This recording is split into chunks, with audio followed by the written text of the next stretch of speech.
Crownie.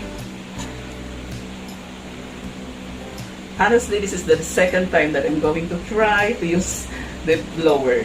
Yung first, ayaw niya talaga. So, let's try it again. Oh, stay. Wait.